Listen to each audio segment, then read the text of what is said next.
Hinihintay pa ng PCG Batangas ang pinal na report kaugnay sa salpukan ng water taxi at fast craft nitong Enero.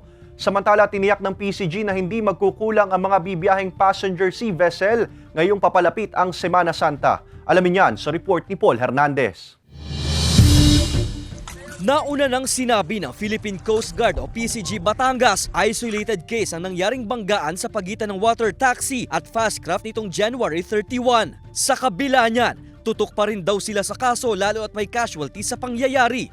Sa ngayon, wala pa raw na ibabahagi sa kanilang dokumento ang headquarters batay sa isinumiteng investigation report. Bagay na hinihintay pa rin daw nila para malaman kung sino ang liable o may pananagutan. Hindi pa rin nalilift ang suspension order sa dalawang passenger sea vessel. At habang naghihintay pa ng resulta, tiniyak ng PCG Batangas, hindi mapipilayan ng mga bibiyaheng sasakyang pandagat ang mga pasaherong pupunta sa iba't ibang tourist destination sa Mindoro provinces. Lalo at nalalapit na ang summer vacation. Dalawa lang ang water taxi at fast craft sa mga pinakaabalang sasakyang pandagat tuwing bakasyon.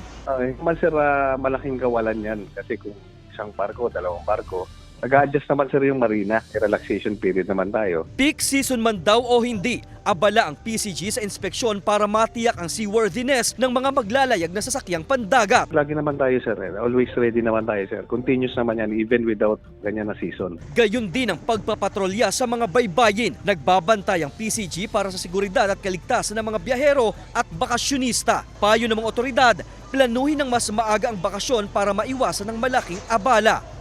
Kasama si Buhay Adante Jr., Paul Hernandez. Balitang Southern Tagalog.